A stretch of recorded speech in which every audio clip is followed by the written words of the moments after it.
He has served on the board of directors of FTPL since 2017 in various capacities and is our current chair of the board. Joel? Thank you. Yes. So first of all, I'd just like to start off by thanking Daniel. Daniel is here for supporting me in doing this presentation. This is a little out of the box for us. This is as much sociology and history as it is architecture, but I'm always of the belief that to really understand the architecture, you need to know the context in which it occurred. I also want to thank our archivist, Patricia, for giving this presentation a more refined look. The Industrial Revolution, that term was coined by a British historian by the name of Arnold Toynbee. He coined that term about 1870 in a book that was actually published posthumously from the notes that he had left his students. And what he was referring to was the shift from manual labor or animal labor to mechanical labor that began about 1770, which to me is remarkable. So about the time that the colonies, the American colonies, are seeking their independence, Britain was going through the beginning of industrialization, and according to his terms, it ended in about 1840. But I'm really using the term industrialization in a more general term. I'm using it in the sense of not the Industrial Revolution, but industrialization, because the Industrial Revolution intensified in England and spread to the rest of the world, starting in countries like the United States about 1840. So I'm just using that term in a little broader sense. The other thing, by the way, is the reason that delayed it is that in Britain, the technology were considered military secrets, and it was actually illegal to remove the technology or even the knowledge of the technology for decades. And finally, about 1840, people were emigrating. There was too much movement in the world, and Britain lost control of that technology, and it started to spread to the rest of the world. If Britain had their own way, they would have produced goods, and the rest of the world would have traded raw materials for the produced goods. And of course, there's a great deal of profit in producing goods. So to understand what the Industrial Revolution was and how it affected our lives, I want us to look a little bit about what life was like before the Industrial Revolution. And there are a couple of points I want to make. Most people lived on farms. People rarely traveled more than 5 miles under their normal activity and maybe 25 miles from the place where they were born at that time. Now, we don't have that narrative because we're a country of immigrants. We know that people traveled long distance, but that was very, very much the exception and not the norm. And I'm not talking about what 2 or 3% of the population might have done. I'm talking most people lived and died where they grew up. Products were made by individuals or by families. They weren't made in factories. They were made at home. They were made in workshops. People usually lived in the same building in which they were producing their goods. And the goods were sold directly from the consumer, from the producer to the consumer. Whether that was a finished good or food, it was generally a person-to-person activity. Most buildings were less than 5 stories tall. Yes, there were some monumental buildings, there were churches, but if you looked at the buildings that people lived in and they worked in, they were very, very rarely more than 5 stories tall. For the same reason that none of us would want to live in a 6 or 10 or 12-story walk-up. Simply a lot of energy to do that. And you also didn't have electricity. You didn't have a way to bring the water up. So most people lived in fairly low-rise buildings, and buildings were made from local materials. My wife and I were in England. I'll reference this a few times, following the trails of the Industrial Revolution. And it's just remarkable that you look at the way a home is built. They were built out of the farmers would take the stones out of the field so that they could plow it, and that would be the construction material that they used. They cut down the trees, and their roofs were made out of thatch. Everything was made out of a local material, and these houses lasted a very, very long time. There was a balance. Population growth, and I'm going to discuss a little bit more about that in a moment, population growth was very, very slow. So what we call the construction industry didn't really exist because people were living in houses that lasted 500 years. There was no sense of of cycling, recycling, and demolition. And finally, technology was stable. If you were born in 1200, 1300, 1400, and your family had a skill, you were a farmer, you expected to use the same types of tools and implements that your grandfather used, and you expected your grandchildren would be using the same technology. I like to say that if you were a farmer, there was no plow 2.0 or plow 3.0. Okay, technology wasn't changing. And, to us, that's a norm because we grew up at a time of change. The center of commerce for most people was the local market town. Every town had a market. People came, I think, French, I think it's Thursday, it's been, okay, the word vendredi, French word, literally means market day, okay? That's how important selling was in the community. Whether you were a buyer or a seller, or a producer or a consumer, you came to the market, and they were usually on Thursdays or Fridays, okay? And that's where a lot of commerce occurred. You didn't have grocery stores. You didn't have hardware stores. A blacksmith would be a typical mechanic. This was a person who worked alone. Again, their primary products were horseshoes and some ornamental goods for very wealthy people, and door hinges. No hardware industry existed. You needed a hinge for a door. You would go to the blacksmith, and he would make it for you, and that was expected to last hundreds of years. And of course, everything was custom made according to the application that you needed. Now, this just gives you an idea of how stable GDP was historically. So this is a chart that shows world GDP per capita, and what you notice is that there's an inflection point in the late 1800s, okay?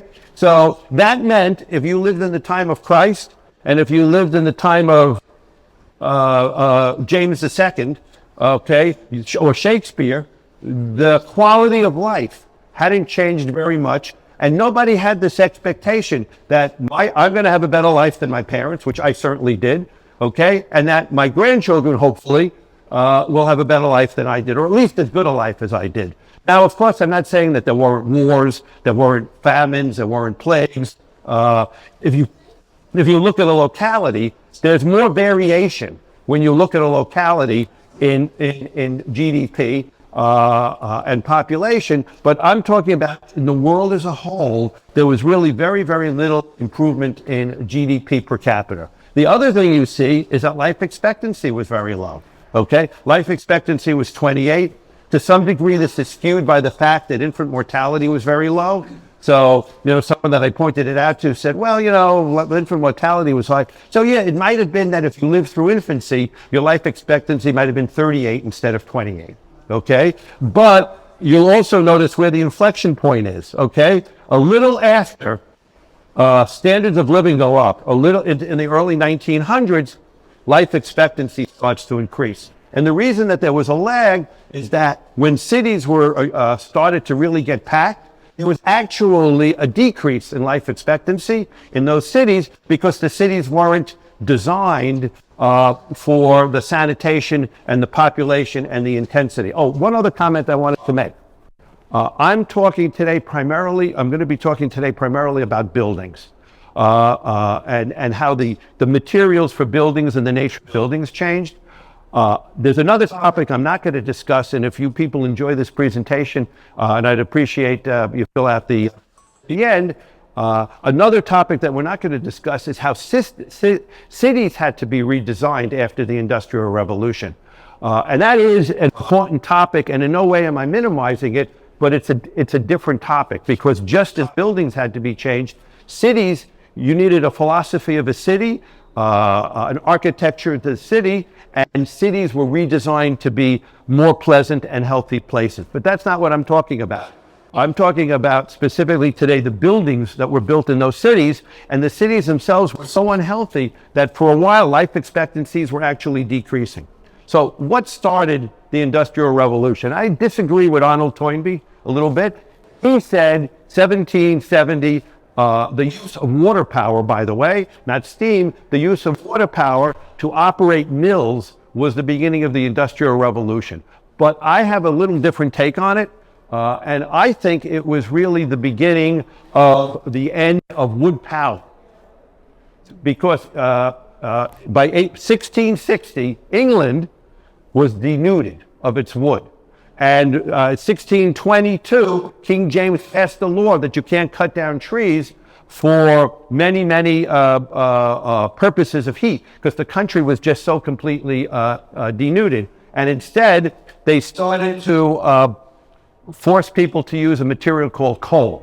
And England happened to be very, very rich in coal. That is a mixed blessing, because we think of it as a pollutant, but for people that were starved of energy. And coal, by the way, is much more intensely energetic, has many more calories of heat in it than wood does. And originally, because England is so rich in coal, there were deposits that were easy to reach. But by 1700, they had to start going down into the ground and mining coal. Still a lot of coal, because England has hundreds and hundreds of feet of coal, but there's a problem. When you go into the ground, you get groundwater. I don't know if you know, not so much here, but like where I grew up in New York State, if you try to dig down 10, 20, 50 feet, you're gonna hit water. I mean, that's the basis of we have well water in places like New York, even in Brooklyn, where I grew up. There were people that were dug down and were using their own well. And I don't know if you could see this cutting from the 1700s, but it's people. Here's a leg sticking out. Here's a body. These are people that were drowning in the wells. You would hit a spot, the water would gush out, and before the workers could get out, they were drowning. So this was really, really a big problem. And the solution to it was the development of pumps. But pumps, the only source of pumps that they had for that were horses. And horses, they can only work so many hours. This is a lot of work. They're going against resistance. Those horses had to be replaced every 4 hours. So to go operate this 24 hours a day, you needed 6 horses. Okay? This is 1 horsepower. Now remember, okay, literally 1 horsepower. If you've ever owned a home and you've had a lawnmower motor is 5 horsepower. Okay, so you're talking about not a lot of energy. And remember, the water is coming in. You can't just run the pump when the workers are there. That well has to operate. That pump has to operate 24 hours a day. So these early coal mines their biggest single expense was horses. They had hundreds and hundreds of horses because they had to operate multiple pumps like this, and they had to operate them 24 hours a day. And this is where I think the Industrial Revolution began. 1712, the first steam engine is installed. It's installed not far from Birmingham in coal country. And if you go, has anybody here ever been to the Black Country Museum in England? Well, if you get a chance to go to England has been very rich in preserving its industrial history. And they have all kinds of facilities that have been maintained. And one of them are these living villages that are either on the site of, or they recreate what life was like in earlier periods. My wife and I did a 5-week tour of England this year, and we went to a place where they reconstructed the first steam engine. We went into a mine 400 feet below ground. I'll tell you some other things we did as we go through the presentation. So this 1712, by the way, what you're looking at is a stamp, a British stamp commemorating the event. So that's what this is a picture of. 1712, the first really inefficient, very poorly constructed steam engine went into operation, but this steam engine was about 10 horsepower. A huge increase in power, and remember, it's operating in a coal mine, so they had a source of energy for it. They just had to pull it out of the ground and bring it up. The efficiency of this engine was 1/2 of 1%, so they used a lot of coal to operate it, okay? We think of James Watt, or a lot of people think of James Watt as the inventor of the steam engine.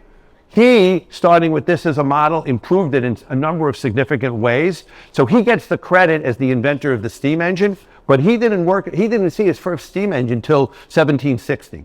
By the time he saw his first steam engine, the coal mines had 400 or 500 of these operating throughout England. So he's really the improver of it. In the same way that some people say, oh, Marconi, I was a radio historian as well. People say Marconi invented the radio. He did not invent the radio. He made some improvements on it, and he was very good at marketing. And by the way, Watt was a very good businessman, and that's why we remember his name. In fact, it's Watt.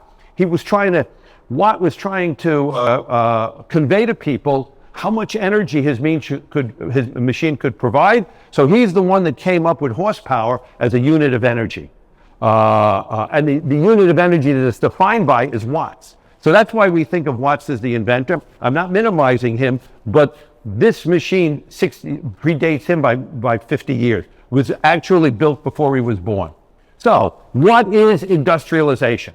Well, industrialization is a manufacture of unskilled goods, of goods by unskilled workers. So that blacksmith, he was a skilled guy, okay? But when we went into industrialization, that job was broken into smaller components where people with very, very little training were able to do it. They would have 1 or 2 operations, and they would do it repetitively, and they would do it quickly, okay?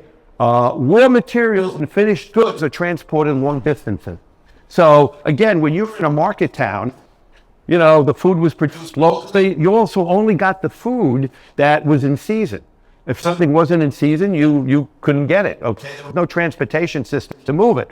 So goods were basically produced where you had the materials to do it. And in the case of, say, iron, there was a fledgling iron industry for thousands of years, but that industry existed where there were iron deposits. You didn't transport the iron to one city, mine the coal somewhere else, and then build it in Cleveland and transport it around the world. Everything was very, very localized. And producers and consumers had a direct relationship, okay? You bought something generally from the person who, an indirect relationship rather, because once you go into industrialization, okay, you're building things in factories. So there were people that produce the inputs. There were people that work in the factory. There were people that transport the goods.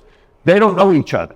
So you lost that direct relationship that you had where you used to go to the blacksmith and he made you a horseshoe. And now you're in a more modern era where you go to a hardware store and you buy a product, and that product was in the hands of hundreds of people. Elements of it, you know, the iron comes from one place, the machining from another place, the transport a different way, okay? And finally, incomes and life expectancies begin to grow, first in England and then globally. And what you get in England was very lucky because they were very rich in natural resources. So for example, they had coal and they had just the right clay for pottery. So what do? You end up with a very world famous, still to this day, pottery industry, okay? And by the way, these kilns, okay, this is called a bottle kiln, and England has preserved some of these. My wife and I, we got really lucky. We were looking for a coffee shop, and we walked into a museum that said it was closed, and they were renovating one of these kilns. How much you can get out of life sometimes by being polite. So, you know, we said, okay, it's closed. Got into a discussion with the assistant director and then the director, and they walked us through the entire museum as a courtesy, okay, through the construction sites, and then explained everything to us as a tour guide would have. So the museum wasn't even open, and we were looking for a coffee shop. So it just shows you get lucky. So first factories were clothing mills. And there were there's another museum, if you go to England, Quarry Bank Mill. It's the best museum I've ever been to in my life. What made it so good? You went to this museum. This was on the location of where there was actually a mill, and there was a British TV show, by the way, called The Mill, about the workers in that factory, filmed on location. So my wife and I went there and said, oh, we remember this room. We remember this location. But what makes this museum so great is that they have on site examples of all the old different types of machinery and docents that will explain it to you and turn it on and operate the machine. Okay, I have never seen a museum like that. My wife and I went to the Ford Museum about 2 years ago, and we were so disappointed. They had all of this great machinery, okay, and they had no docent who knew anything about it, and the descriptions were minimal to useless. Okay, in fact, they had one of those pumps that I showed you that was the style in 1712. They had one and it said, this pump was built in 1812 and it was already obsolete when it was built. Now, I knew what it meant because I understood why it was obsolete. But can you imagine? That was their total description. And you would go and ask the docent a question, they knew nothing. Okay? They could tell you where the bathroom was and where the cafeteria was. Okay? So, if you ever get to England, Quarry Bank Mill, the best museum I ever went to, they would actually turn on the machine for you and start producing that good. The machines weren't from 1770, they were 100 years old, but it was of the same style and operated the same way. The big difference, of course, was 1770, it was water powered. The machines they were using were, of course, electrically powered. So they're a later generation. So England starts to develop all this technology, they have to develop a transportation system. Okay, so the first railroad, the first transportation system were canals. England has a lot of rivers, but the rivers don't all go to the places you want them to go. So to connect those rivers and to have a navigation system that covers the whole country, they built canals. And so this is I hope I can say it, the Ponty-Silite Aqueduct, completed in 1805. And I don't know if you can really see, this is 150 feet suspended in the air over a valley, okay? Connecting two other bodies of water that otherwise would have been separated by many miles. Okay. So this is the first transportation system that England had, and this permitted them, you know, if you have a cart, how much coal should you carry, or steel, or not steel, iron, how much should you carry? I think I was told 700 pounds. Okay, this is several orders of magnitude. This could carry 50,000 pounds. Okay, why? Because it's floating in the water, and when it was in production, this is of course a motored vehicle, but this is a path here, and there'd be a horse pulling it, and the water gives you so much flotation that horse could pull that thing. It was slow; it only went half a mile or a mile an hour. But you could move very large goods. And my wife and I were on this canal in a boat like this, and we had afternoon tea. And that was a really, really nice moment. Right, Barbara? You like that? I wanted afternoon tea. I spared no expense. Okay. So what comes out of manufacturing goods? Well, we tend to think of manufacturing and mass produced as the same concept, but they're not. Okay, mass production is a concept that becomes available once you can start to manufacture goods. And what's the advantage of mass production? Well, cost is one, you know, but we often think, oh, that thing is mass produced like it's junk. That's the wrong way to think about it. Mass production actually produces higher quality goods. And the first good that was mass produced were these riggings for the British Navy. They needed 100,000 of these a year. And they needed to put them on a ship. They didn't want mechanics on the ship. They didn't want any skilled worker. They needed 100,000. You needed to pull them out of a box, hook it up, and it needed to go. That was a revolutionary concept, okay? Sometimes we think of Henry Ford as the inventor of mass production. I take nothing from Henry Ford, and I'm going to discuss him a little later, but he was pulling on ideas that were already done. And by the way, the Model T and the Model A, they were not poorly built cars. They were great cars. He used the best steel, okay? And what he was able to do, you could take any carburetor that came off the line and attach it to any engine by just screwing it in, okay? Nobody had ever done that before in an automobile. Yeah, you could make a carburetor, you could make a part. Then the guy had to sit there with a file, and he had to test it. His parts were so precisely built that any item could go on any item, and he built his cars out of vanadium steel, a very high quality steel. That's why so many of them survived. The Chevrolets of that time had wooden chassis. You open up a barn, and the bugs have eaten the chassis. You have a pile of metal. I'm interested. I'd like to buy a Model A, and people say barn fine. Well, fine. 60 years it's been in a barn. And they'll show you one piece of rust about an inch long on the chassis. He built really, really good quality goods. Then you get a conversion to steam. So what's wrong with water power? Well, the problem is water power is dependent on the season, and it isn't all that much power, okay? 5 horsepower, 10 horsepower, a lot more than the horse, okay? But it wasn't a lot of power, and the steam engine gets perfected, not by Watt, but by other people after he goes out of the business. He actually held up the industry because he had some patents that had locked out more advanced designs, but those patents expired, and after 1800, people started to really perfect the steam engine as we know it. The kind of engine that could produce 1,000, 2,000 horsepower of power. You get to see these engines put in different places. This is the Clermont, the first steamboat that was ever in scheduled service, a steam-powered boat, operated in the Hudson River, and it actually had a Watt engine in it, one of the last engines that his company produced of the old style that he had. And you get railroads. So starting in 1825, interesting thing about the railroads, you notice that railroad car is not covered. When railroads were first invented, they were designed to move coal and goods. And then people started jumping in the coal carts and said, this is a great way to get around, okay? So only later on would somebody say, well, why don't we cover the thing? So people aren't exposed to the weather, okay? But the first railroads, weren't even designed for people. They were designed for goods. And the British, I'm very impressed with the British, okay? What's the guy's name? McAuliffe, what's his name? Who wrote the book about the Brooklyn Bridge? David McAuliffe.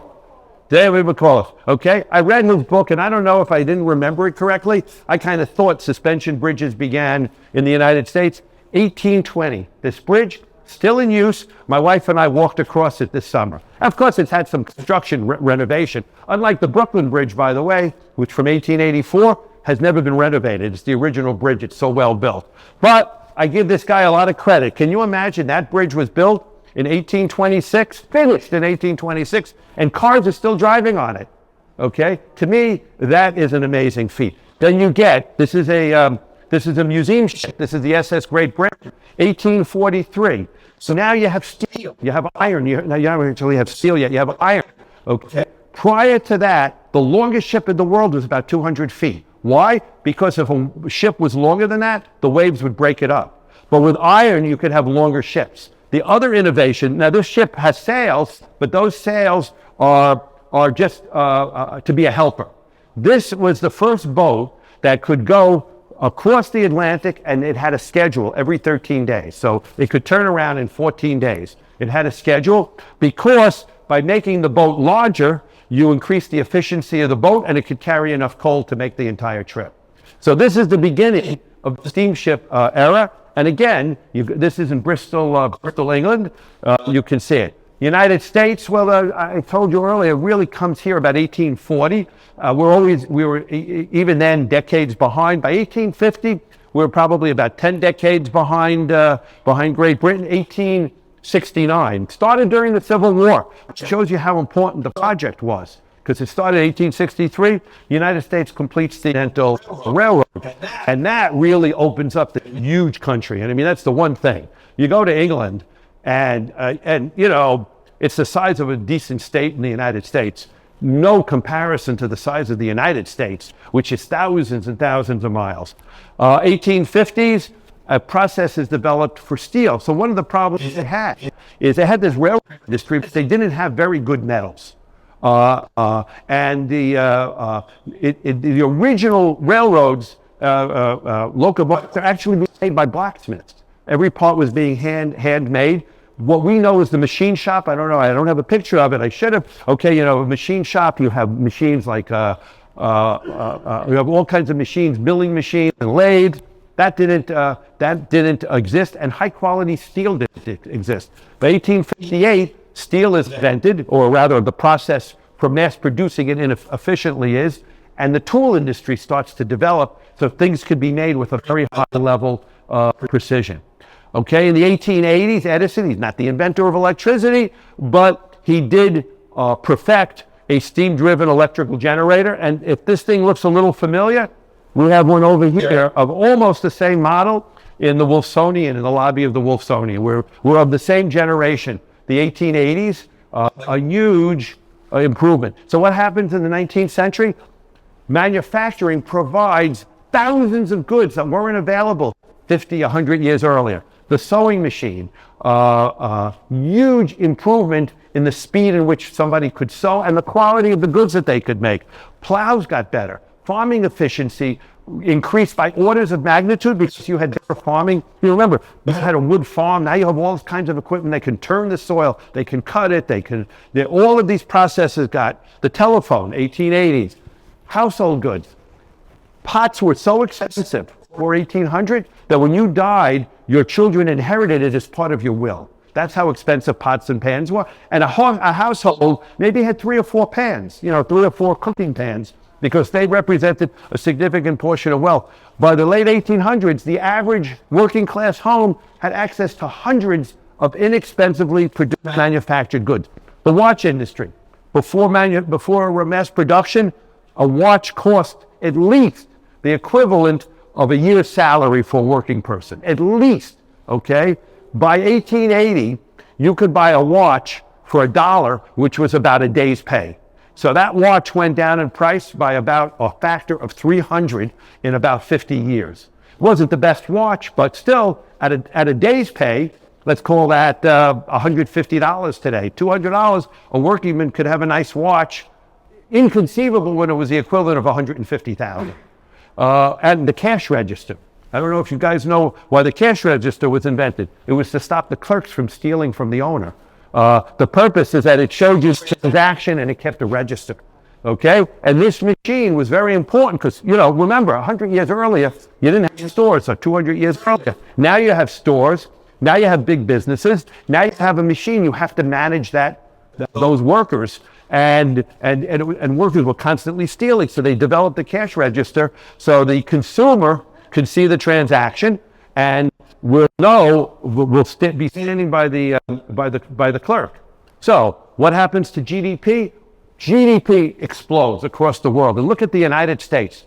1896, our GDP was the equivalent of the next 2 largest countries in the world.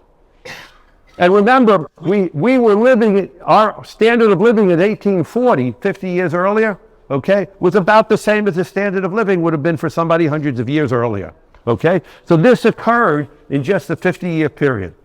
There were huge positive effects of the Industrial Revolution. Efficiency went up, quality went up, speed went up, and the cost to buy goods went down.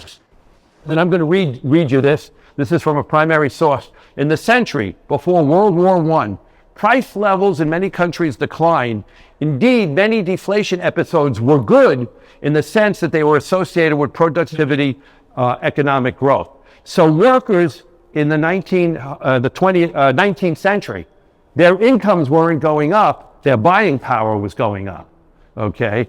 Now, that's not something we usually think of. We're usually concerned with inflation. They actually had deflation. Of course, there are positive and negative effects to anything. So what this created was an information revolution. You had an exponential growth in technology. All these new goods were being produced on all new kinds of machines. You needed logistics. The idea that you would mine a mineral in Montana and you would get coal in Pennsylvania and make the thing in Chicago and take it around the world. That's a concept that required a great logistics industry. There were expansions. Now you had an explosion of companies. You needed stock markets. You needed banks. You needed an insurance industry. Okay, how much risk do you want to take? Every business transaction, you could be robbed. The biggest problem, by the way, was fires. We're going to come back to that, okay? But factory fires was a huge problem, and you had to insure for that risk. So you had a big growth in the insurance industry. And then, now you're building machines, you need an education industry. More people had to be educated. Remember that very few people before 1900, college was not a place where you went to learn a business or a skill. That was for a selected few who could learn to read Greek Aristotle in its original Greek, and you were considered a fully educated person in 1800 if you went to the 4th grade. I was a fully educated person, okay? But as the demand for information and technology increased, so did the demand for higher levels of education. So we need doctors, lawyers, scientists. And then in the 19th century, communications improved, telephone, telegraph, newspapers, okay? I think the New York Times, correct me if I'm wrong, 1840s, I think, okay? Newspapers, daily newspapers didn't exist. Why? Because they needed to be made on a machine and to be cost effective. And that machine wasn't invented until the beginning of this industrial period that I'm talking about. Technically, the Industrial Revolution is over because Toynbee called it 1840, but I'm talking about industrialization. And that continued and in fact still continues, okay? Were there negatives? Absolutely, okay? And I wouldn't want to pretend, okay? Food prices dropped. Now, to you and me, that sounds great, okay? But it wasn't great to the farmer, okay? The farmers now, okay, had to either industrialize or they had to leave their farm. And it was very hard to industrialize because most people didn't have access to capital, okay? You know the old saying, it takes money to make money. This created we could do a whole presentation, okay, on the disruption to the rural population, rural poverty. Nothing that I'm saying is minimizing any of that, okay? The cottage industries collapsed. So how do you think material was made, okay, before you had machines? You had a family and they had spinning jennies. They operated these machines and they eked out a subsistence income, but they eked it out. Well, when you go to a factory and you can produce the goods at 1/10, 1/20th of the price, cottage industries collapse. These people lose their livelihood and they have to find another way to make a living. Okay, the housing conditions, okay? And again, if you're interested, if you enjoy this topic, I'd be happy to do a presentation about the philosophy of the design of cities, but cities, nothing was thought out. There was no planning commission for any of this. So cities were just built haphazardly, and there was a great deal of poverty, a great deal of unhealthy conditions. So, this building called the Crystal Palace, in my opinion, and you're just getting my opinion here, this is the first modern building. Now, what makes it modern? Two things. One is that it's used for a purpose that no other building was ever used for before. This was used for a world exposition. The very first one in the world was in Great Britain, 1851. You had so much information now. Remember, no television, no radio. Publications were limited. Yeah, you had books, but books were very expensive, okay? A book, before you had the printing press, would have cost a year's salary. After the printing press, it was a month's salary, okay? After the Industrial Revolution, it was a day's salary. Today, it's an hour's salary, okay? You'll buy a book for $20, $30, $50, okay? So you didn't have, information was very limited in the world, okay? And this was a place where people could share information. So this is the inside of this building. One building, 1/4 of a mile long. Nobody had ever seen it, okay?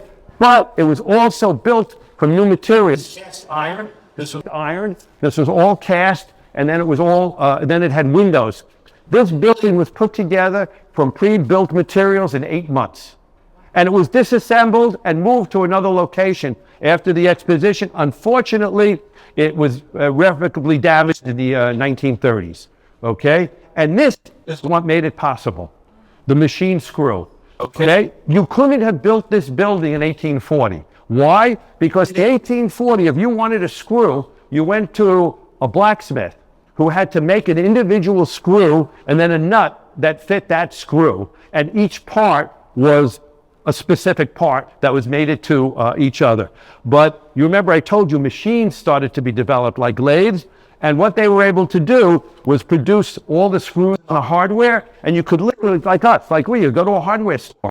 Well, you don't think about it. You could buy a box of screws, you could buy a box of nuts, and if they're the same size, they're interchangeable. This was the first building that had all these interchangeable parts. Therefore, the workers that were building it, again, they didn't have to be highly skilled.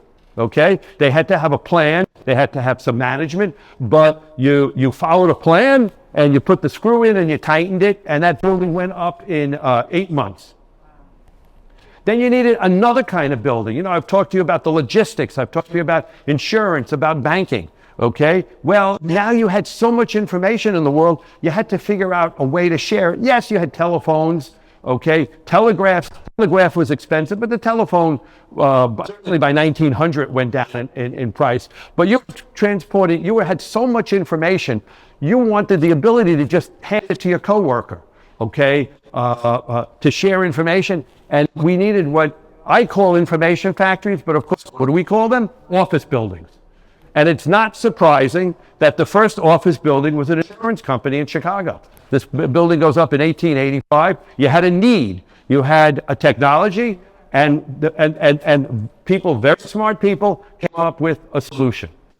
How does this building work? Well, earlier I told you about the Bessemer process. That process was really designed to make steel rails for the railroad, because the biggest problem that the railroads had is that the rails were a weak spot, and the heavy trains would go over them and wear them out and break them. So the Bessemer process created steel. Steel, for its weight, is very strong. Well, once that industry exists, somebody said, let's build buildings out of it, okay? So you could build a building, it looks like an erector set. You could build this building.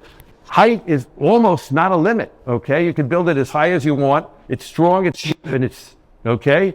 And you needed another invention, okay? You needed electricity. Because just at the same time, in the same decade that this building goes up, Edison and other entrepreneurs like Westinghouse are creating an electrical grid in the cities. So you needed something called the electrically powered safety elevator. And prior to that, if an elevator lost power, it plummeted to the depth and people died. A man by the name of Otis, I think, has everybody here been in an Otis elevator? Not his first name, that's his last name. So a man by the name of Otis, okay, invented, perfected, marketed, you know, you got to use these terms loosely. No one person ever did anything, okay? But who gets the credit for it? He produced an elevator called the safety elevator. And what was the feature in it? If it loses power, it locks up. That's why if you have a power failure, you're stuck in an elevator. It's very annoying and you're not happy, but it's a lot better than plunging to your death, which would have been the alternative before, okay? The electric water pump, okay? Again, you need an electrical grid. You have an electrical grid, you have electrical motors, you can pump, there's no limit to how high you can pump water. So these are the innovations that permitted these buildings. And we had what I call an arms race to produce tall buildings. 1885, the tallest building the tallest building that wasn't a church or a government building, you know, the White House, okay, was maybe 50 feet tall, okay, 60 feet tall. Buildings were not high. You look at colonial America, 3-4 stories mostly, okay? And look at the way buildings grow. In 50 years, you go to 381 meters, almost a quarter of a mile high, okay? That is phenomenal. Okay, Empire State Building. This is the entrance of it. I used to work there, by the way. I worked in the Empire State Building. When I do my tours, I tell people what makes this Art Deco. Okay, the materials that are inside. This is a palace, a monument to commerce, and it's full of these very rich commercial materials: aluminum, brush, steel, marble. Okay, so we took that steel structure and we put decoration on it and gave it some definition and some meaning in terms of the culture, but you wouldn't have had that building if you didn't have an industrial revolution. These are a few of the many famous Art Deco buildings around the United States. And of course, the most important reason for having these buildings is Superman needed something to fly over, and King Kong needed something to climb. So, there's another kind of building was very common, commonly called mill buildings. So have you ever seen these factories with the brick walls? Okay, lots of them around, okay? They generally had a brick wall and then they had a wood floor. That is a formula for a disaster. Why is it a formula for disaster? Well, you might, now let's take a sewing factory. You'd say, well, they're not processing liquids, but they are. That sewing machine or any other machine, it has to be oiled and lubricated, and that oil is getting into the floor, and it's being absorbed, and the wood is drying out over dozens of years. And these buildings were extremely, extremely flammable. Okay. Now, when I started this presentation, I was going to say we don't worry that much about fires anymore in our cities. And unfortunately, we've just recently had a lesson in California that the design of construction and the layout of cities, even today, is relevant to preventing fires. And as a nation, I think we've gotten a little too cocky. But this kind of building was extremely flammable. A spark started a fire, or a match, somebody threw out a match, and it was had all these oils, and they went up quickly. Many of you may know this building, the Triangle Waste Coast Factory fire. This is, by the way, part of NYU today. It's right off of, right about 5th or 6th Street, 8th Street, I think. And I took classes in that building. Mercer Street, okay. But it's part of NYU today. It's part of the computer department, okay? This is a famous fire, not even the worst of fires in the United States. There were city fires, okay? This one got a lot of attention because the people that died were mostly young women, okay? And they were actually locked in. So when they went to escape, they couldn't get out. I point this out not because it's the best example of, if there's such a thing as the best example of a fire, but it shows you that it was an ongoing problem even into the 20th century. Okay? And the other problem with these cities, and again, my presentation isn't how we change the layouts of cities, which is a very significant issue, but these cities weren't put up with any plan. So there was no plan for how you're going to house people. And people were put into buildings that didn't have ventilation, that had wood floors, that were very prone to a fire. There were no inspections. There were no fire inspections. Certainly no sprinklers. There was, and no disease control. So we were having epidemics, plague, cholera, okay? And that was a very, very big problem. There's an ancient building material. Now, we think of concrete. You think, oh, that's a new material. No, concrete is an ancient material. The Romans had it 2,000 years ago. I went scuba diving in Caesarea, where they had the remains of a pier that was built that was built by the Romans 2,000 years ago with hydraulic concrete. Okay, that's how long concrete has been around. But concrete has a fatal flaw. Concrete is very good at compression. You can push down on concrete, but it's very bad at tension. In other words, it's good for columns, it's bad for floors. And that's why you had these mill buildings where you had a brick wall. You could have made it a concrete wall, but you had a problem with the floor because concrete will crack when it's under this kind of what's called tension. And then a new technology was invented, okay? What did it require? It required steel. It's called reinforced concrete. And what it consists of, it consists of putting steel rods into the concrete in a certain format and at a certain depth so that you don't have that problem with tension. And now you can make a concrete floor. And what you now have is a building, and I put fireproof in quotation marks, because nothing's really fireproof. You have contents that are prone to fire, the insulation on the wire. But when you're talking about the level of fireproofing, you're talking about a huge monumental jump in, let's call it fire resistance. They use the term fireproof, okay? You had other advantages, okay? You need a small area of support for a lot of windows. You can let in a little light. This is an inexpensive material. Think about how expensive it is to build with bricks. You gotta get the clay. You gotta heat it. You gotta transport it. You have to have a guy or a woman, lay out each one. Okay? How does poured concrete work? You have a mold that you use for the first or second or third floor, and you just keep going up. So it's an inexpensive material because you build a mold. It's made mostly out of poured sand. Okay, and you go floor after floor after floor. It's a much less expensive material, and it's also storm and earthquake resistant. We all know about the hurricane in Miami. What happened to these buildings? These buildings were built primarily out of a local wood. That local wood was resistant to insects and to mold, but it wasn't resistant to the forces of a storm at over 100 miles an hour. So many of the buildings that were built in Miami in the 1920s and earlier were destroyed in that hurricane. Hawke's Bay, New Zealand. Has anybody here been to Napier? Couple people. I would encourage you all to go if you could. They call themselves, by the way, the Art Deco capital of the United States. Okay, but don't believe it.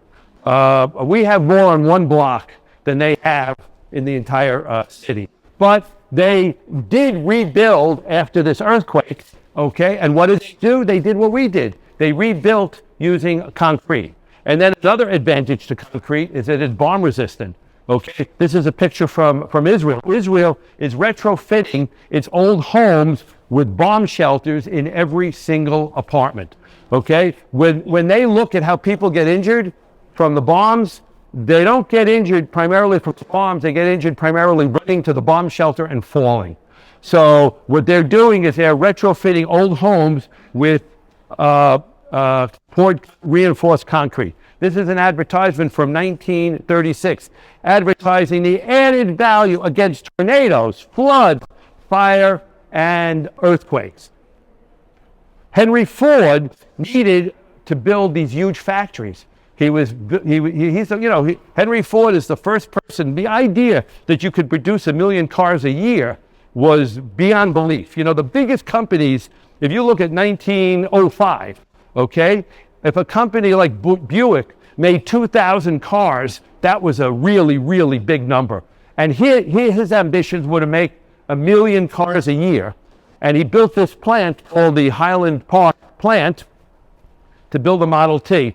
And it's all made out of poured concrete. And notice that the ratio of concrete to windows is about 4-to-1. I haven't measured it, but I think you could probably see it's 4 or 4.5 to 1. This building is mostly windows, okay? Because Henry Ford understood that workers needed good light. And he wasn't being a generous person. He wanted workers to work faster and more efficiently. So he used this technique.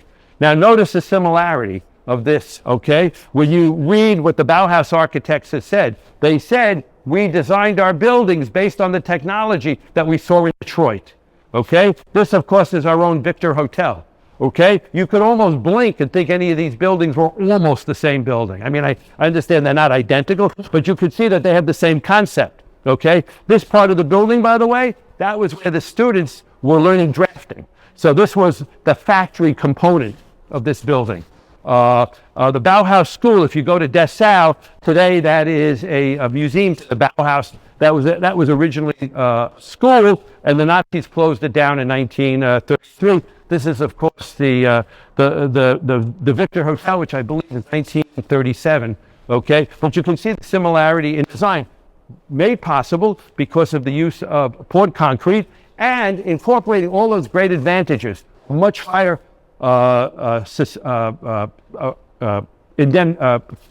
ability to resist a fire, for example. Okay, and then we know there are other buildings. Villa Savoy by Le Corbusier. So one of the features of this building is that the exterior and the interior are completely independent. That is, you can have any exterior and any interior, and that's because he was using poured concrete, and it was a material where you could support a building on a minimum of structure, and that gave you more design options. So the Bauhaus people went to work. They said, well, you know, we need to do something, because the Bauhaus movement was very political as well. And they said, we need to do something about housing. And in Dessau, okay, the same area where you had the school, they built these houses out of poured concrete. And you can go today, my wife and I did it some years ago, you can go today, they have one of these houses has retained, this is what the street looks like now, by the way, but one of the houses has retained all of its internal features. And he was able to produce for what was a relatively low-income work at a time when most of these workers, you know, we have grown up with a riches of housing that even our grandparents didn't have. So we're talking about the time of, you know, my grandparents, okay? So he was using poured concrete to build an inexpensive house. The rooms were small, but it had some great features. It had running water, it had hot water, and then it actually had land in the back, because these people were growing crops as well. That's how poor they were, that if they wanted to eat, they needed to grow some of their crops, okay? You go to the former Soviet Union, Moscow. 1929, a building designed by the name of Moshe Ginsburg, the Narcofim building, okay? Again, you see that similarity. You see these ribbon windows, only made possible by the fact that poured concrete can support a very large area and provide a lot of window space. And I have a little story to tell you about my wife and I. We went to this building and we had been told that it was abandoned. And we came there and it was a hive of activity. So we knocked on the door and we asked if we could come in. And a guy that looked just like this, Boris, came out and started yelling and screaming at us, okay? Then, what? In Russian, okay? And then we walked around the corner. It turns out it's next to the American Embassy. And if you know the history of the United States, the Russians have for years and years spied on the embassy. So I think we were trying to get into a spy center, and we were frightened. We ran to a wall. We weren't certain we were going to get out of the country. Okay, and of course, coming closer to home. Okay, a 1930s building, typically called Bauhaus, from the Tel Aviv, and a building from the same period. This might be a little later, but it's still the same poured concrete style. So you see that this material became available so that people were able to put their own imprint on the design, okay, define it as the way they, but you couldn't have done it if you didn't have these materials available. And today, of course, the tallest buildings of the world are being built out of concrete. This is Sunny Isles Beach, okay? This is only 10 miles up the coast here, and the tallest building is 700 feet. This is the Burj Khalifa, okay, which is the tallest building in the world, and it doesn't have a sewage system, by the way. They have to cart away the sewage. So they built a modern building, but they didn't put in make it modern. Another trip my wife and I made is we went to England, and we wanted to see all these not England, I mean Los Angeles, and we wanted to see all these innovative houses that were designed by Neutra and other famous architects. None of them are visible from the street. None of them are open to the public. It was a big so these are not pictures that I was able to take. But look what you could do with steel and concrete. You could build anywhere. And you could, who would think you could build a house on that location, okay? Or this house, okay? I mean, what a place to build a house, and yet what a house. And of course, my dream house, okay? Can you imagine living in a place, and it's, what made this possible? Poured concrete. If you can pour it, now, of course, we know there are other issues. There were mountain slides, so, I'm not minimizing any of that. But still, this was made possible because of poured concrete, okay? And, of course, my favorite scene from Ferris Bueller's Day Off, okay? Where his father had this beautiful steel garage on the edge of a cliff, which he, unfortunately, by accident, drives a car off of. Okay, so I'm going to change topics for just a couple of moments. Okay, that's really kind of the end of my presentation, and I hope that I made a case that society had changes, and that because of those changes, new kinds of buildings were required, new technologies were used, and those are the buildings that we call modern architecture. And today I'm going to share with you what I call some of the oddities that I have picked up about modern architecture. Well, the architect that worked for Henry Ford was a man by the name of Albert Kahn, and his brother Julius Kahn, who was an engineer. And he built the Highland plant and many other plants in Detroit and around the world, but he didn't believe that it was a suitable building for homes. He thought that homes should be traditional. So when he built this home for Edsel Ford, they went to England and scouted locations in England and wanted to build something that's very country. So even though the architects of the Bauhaus say, what Kahn and those guys did in Detroit gave us the materials to design our buildings, Kahn himself rejected that as a concept. Another irony of Mr. Ford is that his chief architect and engineer were religiously identified Jewish men, and when he was delivering a car in the 1920s, he would deliver it with this book called The International Jew, the World's Foremost Problem. And in this book, and this is the Dearborn Historical Commission, the Jew is a race that has no civilization to point to, no aspiring religion, no great achievement in any realm, but his architect was Jewish. Okay? Another anomaly.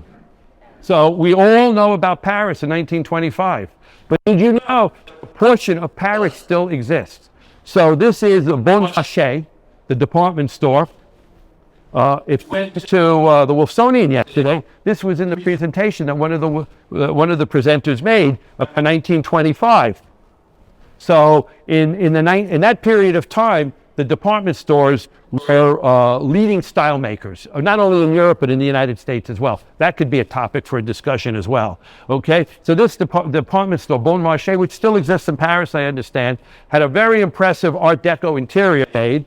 The show closes because it's only open for 6 months. They moved the furnishings into their store, where they stood for 50 years. And then sometime in the 1970s, when the concept of Art Deco was at its lowest point, and everybody was trying to get rid of this old junk to put in something modern, okay, they decided they were going to demolish the interior, and some entrepreneurs in Amsterdam said, no, we'll take it off your hands.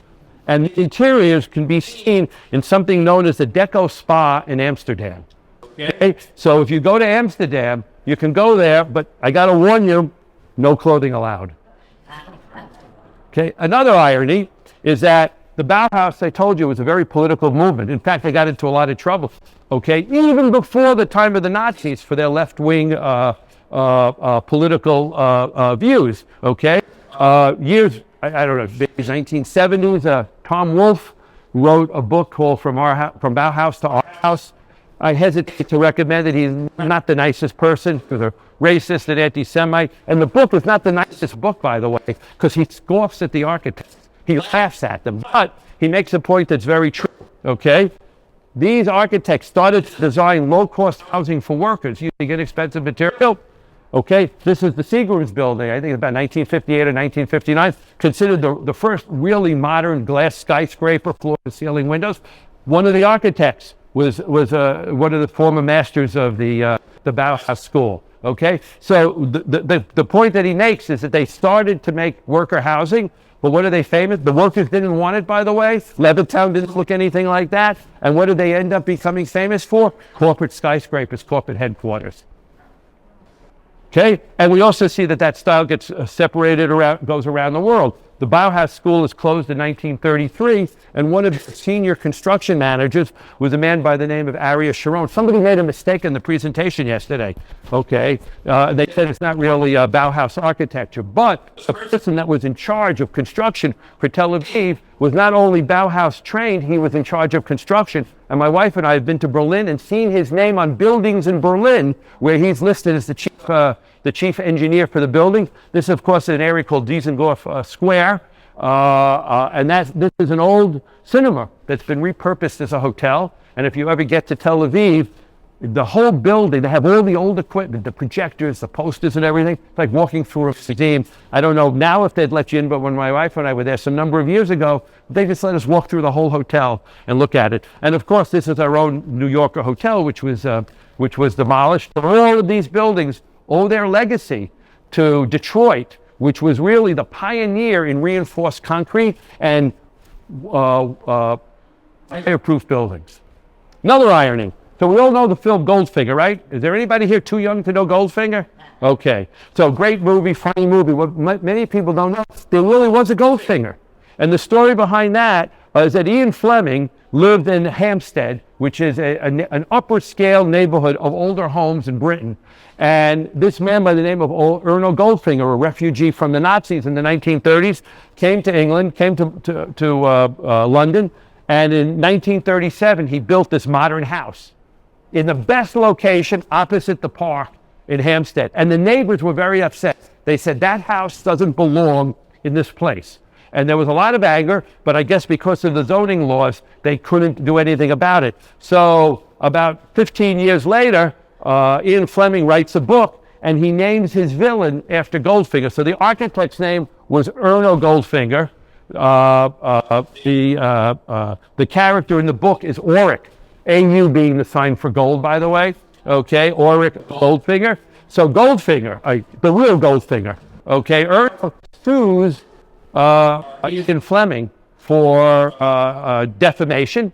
Okay, and a lot of people said, don't do it, you're just bringing attention. But he was a very proud man, and they settled out of court for 20 signed copies of his book, £1, and a statement from Ian Fleming that any resemblance was purely coincidental.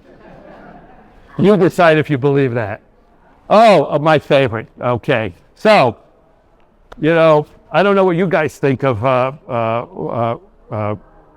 Frank Lloyd Wright, but I have a very mixed impression of him. So in the 1920s, his career was in the tank, and he got a commission to build a hotel in Japan, and he had a connection with Japan as well, and there's a big Japanese influence on his work as well. So he went to Japan for a couple of years, but they had a requirement, okay? He had to have an engineer, a man by the name of Julius Hoto. So Julius Hoto deserves an equal credit for the Imperial Hotel. Hotel went up. A year or two later, there's an earthquake, and guess what? The Imperial Hotel is one of the only buildings that survived. And Wright was hailed as a genius, okay? The genius really belongs to Julius Hoto. He was the engineer that built this thing out of reinforced concrete so it could withstand an earthquake. And ironically enough, after that, Frank Lloyd Wright never worked with him or any other engineer again because he didn't like the idea of sharing the credit. On the other hand, the man who built the factories for Ford, Alfred Kahn, always credited and shared the patents and the business with his brother Julius. In fact, Kahn was a really smart guy.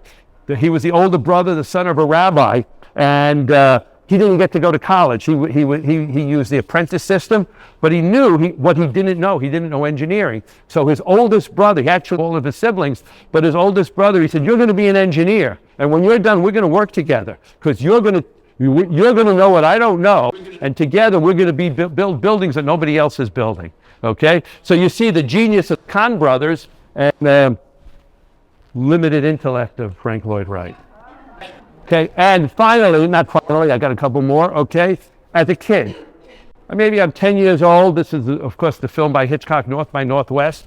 I would say one of the strongest architectural couple that left on me was this movie. Okay. This house, which of course looks a lot like Falling Water, it's actually much nicer. It's not a real house, but the set is much nicer than Falling Water ever was. And they tried to hire Hitchcock tried to hire Frank Lloyd Wright, but he wanted 10% of the gross of the film to design a house, and he said, "Well, that's way too much." So this was just a set, but I'll never forget, if you've seen the film, what an impressive house, and this in particular, okay? I haven't gone there. I've told you about a lot of things that are on the bucket list, but as a kid, I never saw a building. I mean, look at that wall of windows, looking at, okay, and the use of natural materials. And I remember thinking, and I still haven't done it, I'm ashamed to say, someday I have to see this building. It is, it's still there, by the way. It's the cafeteria, okay? It's still there. It looks exactly the same as it did 60 years ago in the scene. And finally, on a somewhat grimmer note, okay, an architect by the name of Erich Mendelsohn, a refugee from Nazi Germany. Nazis came to power. He was Jewish. He left the country within 2 or 3 months, went to England, then the United States, and he was building buildings with these curved corners. So the buildings that we have here, the Essex and all the hotels, they were pulling from that architectural style that he popularized. But during World War II, he got a commission to build a German village so he could test bombs on it. And the grim ending of this is a very important, if you read the history of World War II, the M69 incendiary, in February of 1945, the British used the incendiaries of this design, and just months before the war ended, they wipe out Dresden. Okay, and more people died in Dresden than died in the atomic bomb dropping. I mean, and they didn't, by the way, burn to death, they suffocated to death.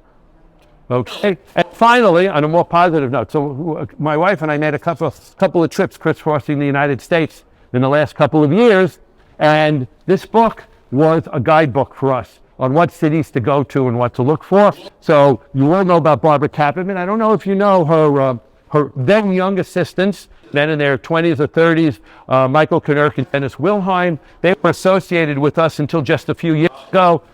When I got on the board, Michael was still on the board, and he actually took me aside and gave me a lot of information. It was very, very useful to me as I entered the board here. They went around, the four of them traveled the country photographing forgotten buildings. By the time this book was ready for publication, Barbara had passed away, and Michael told me that they gave her the top billing, even though she had passed away. really as an honor to her message. And this book is available on Amazon as a used book. I'm not promoting it. We don't make any money on it. It's not in print, but it's surprisingly cheap, $20 or something, and it's a big picture book, and it really tells you everything that's in the country. And we went to Oklahoma City, and all places you would never think that you would have Art Deco architecture. Okay, that's my presentation.